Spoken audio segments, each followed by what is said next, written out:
abisobolerako ddala alabika takisobolera ddala saawundi kwonoona bwonoonyi kaliya y'abantu noleeta saawundi erisukubiini efuddeko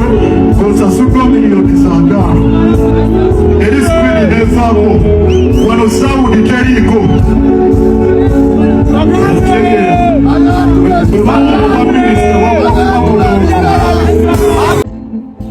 kati sawa zino olaba kabanda tulina otteekamu ku bwongo bwaffe ku magezi gaffe kubawulira ebyuma bya bbala mu ngeri gye bisilootinga era siwagira muyimbi mulala kozesa byuma bya bbalamu leka mbeere nga nze asembye atisiti yenna bwonna kozesa ebyuma bya bbalamu gwamanyi leka ebyuma bya bbalamu bisigale nga bikola eri mu pate z'abaali bakuuni naye bino ebya konsati ng'eryetagisa kosa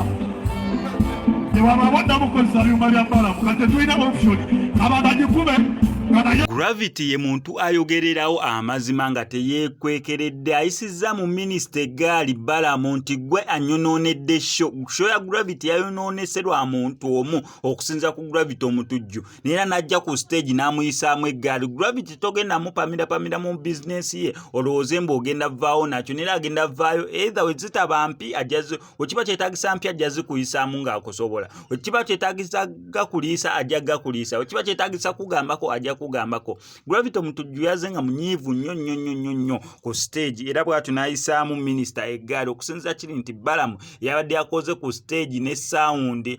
byabadde bya bbalamu events ebagiyita batya bbalamu events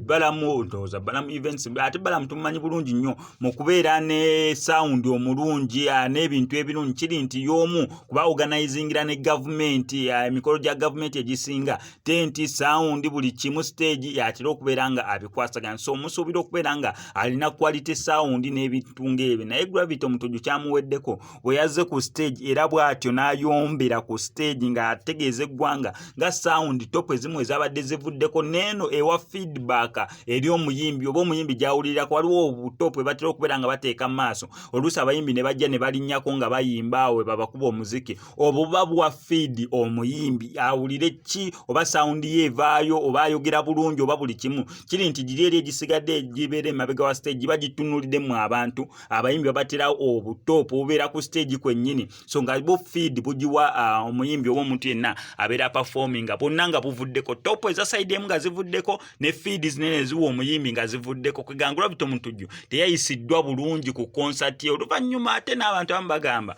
mbu Elio View yabuzeemu wedde ebifaananyi ebiva ku cricket oval bibalaga nnyo waneeno front view nga Elio View tetera kubeera nnyo ng'evaayo naye okusinzanira ku cricket oval fenna nga tugimanyi n'okusinza ku muyimbi Gravity omutujju abayintu basobodde okubeera nga bajja mu bungi n'abayimbi abasobodde okubeera nga bamuyimbirako basobodde okubeera nga bamuyimbira lako okusinziira nti n'ekivulu kyennyini kwabaddeko ebivulu 4 ku lunaku olwo kwabaddeko ekya Queen Madi